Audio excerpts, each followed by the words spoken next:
नमस्कार मित्रांनो, वचन दिले तू मला या मालिकेच्या आजच्या भागामध्ये आपण बघणार आहोत. इथे अर्पिता मात्र विक्रांतवरती खूपच भडकलेली असते.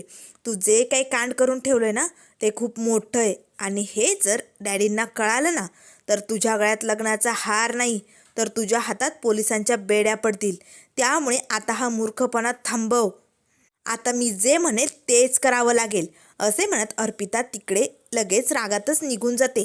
त्याच वेळेस आता विक्रम लागतो, पद्मा पद्मा पद्मा.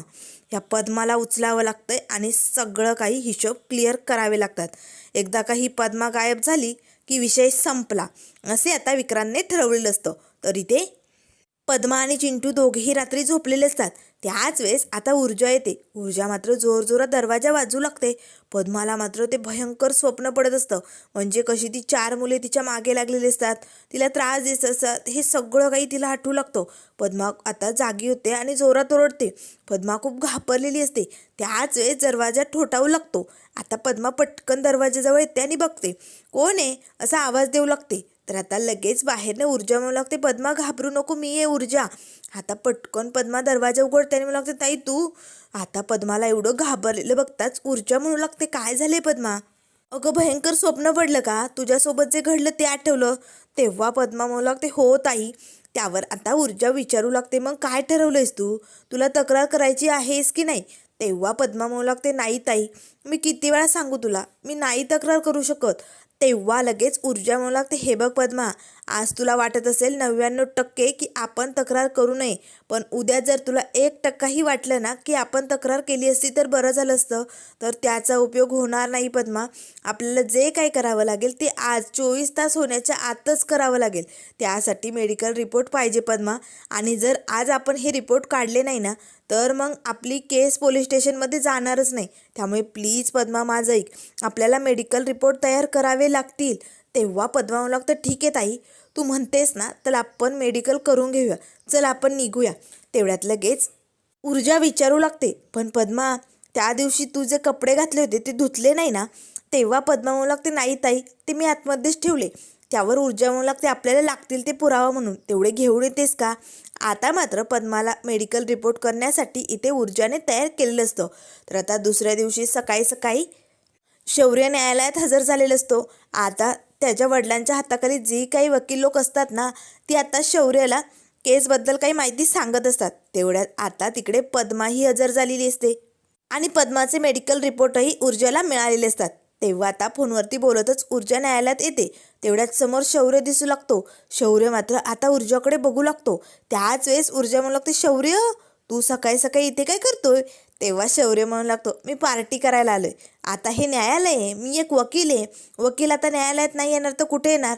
तेव्हा ऊर्जा म्हणू लागते, नाही म्हणजे तसं नाही म्हणायचं मला, तुझं सकाळी सकाळी काय काम होतं असं विचारत होते. त्यावर लगेच शौर्य म्हणू लागतो, बरं ते जाऊ दे, त्या मुलीचं काय झालं, मेडिकल रिपोर्ट केले का?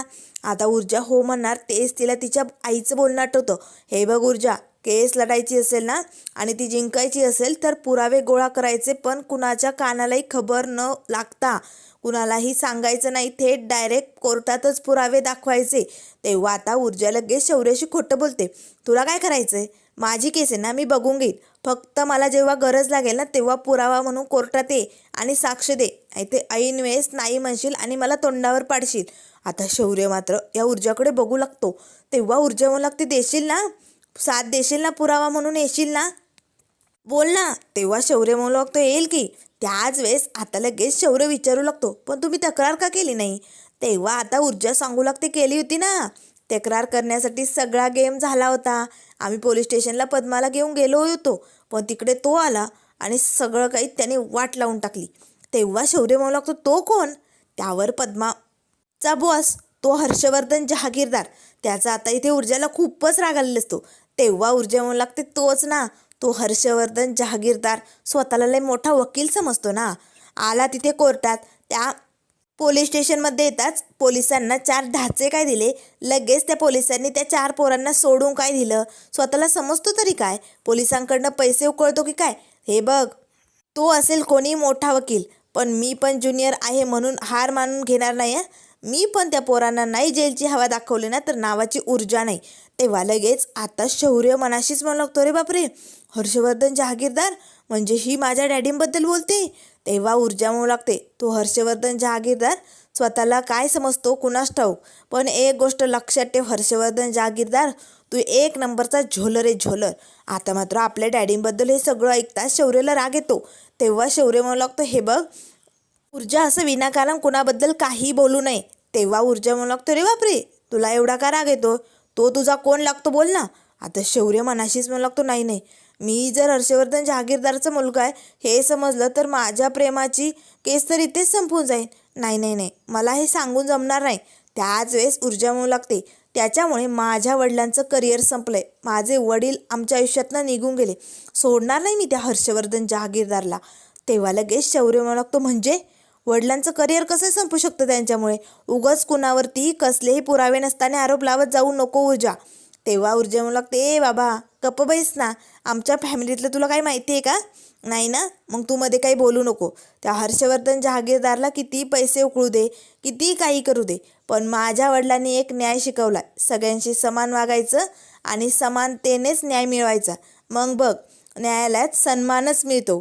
तेव्हा लगेच आता इकडे शौर्य मनाशीच म्हणू लागतो, कसली भारी आहे ना ऊर्जा ही, किती बोलते ही, कोणीही हिच्या प्रेमात पडेल. तेव्हा ऊर्जा म्हणू लागते, काय बोललास? त्यावर शौर्य म्हणू लागतो, कुठे काय, काहीच नाही. तर त्यानंतर मित्रांनो पुढील भागामध्ये आपल्याला बघायला मिळेल, इथे हर्षवर्धन जहागीरदारने शोधून काढलेलं असतं की ती मुलगी कोण आहे आणि जी केस तयार करायला त्या ज्युनियर ऊर्जेची मदत करते. तेव्हा लगेच आता हर्षवर्धनचा तो वकील हर्षवर्धनला सांगू लागतो, सर ती मुलगी म्हणजे पद्मा कदम, जी तुमच्या घरात कामाला आहे. आता मात्र हे ऐकताच हर्षवर्धनला धक्काच बसतो. त्याच वेळेस इकडे आता ऊर्जा म्हणू लागते, बरं शौर्य, तुझं नाव सांग बरं, तुला पुरावा द्यायला यायचं आहे ना, मग मला लिहावं लागेल. त्याच वेळेस शौर्य म्हणू लागतो, शौर्य जहागीरदार, असे तो म्हणणार तेच आपली जीभ तो थांबवतो. आता मात्र लगेच इकडे ऊर्जा शौर्यकडे बघू लागते. त्याच वेळेस आता हर्षवर्धनला मोठा धक्का बसलेला असतो. पद्माला आता हर्षवर्धन थांबवणार का? तो आता ऊर्जाला ही केस लढवण्यापासून कसे थांबवणार? पण इकडे ऊर्जानेही अट्ट धरलेला असतो, काही झालं तरी आता मी पद्माला न्याय मिळवून देणार, त्या हर्षवर्धन जहागीरदाराच्या नाकावर टिचून ही केस मी जिंकणार. तर मित्रांनो पुढे काय होणार हे बघण्यासाठी चॅनलला लाईक करा, सबस्क्राईब करा. व्हिडिओ पाहिल्याबद्दल धन्यवाद.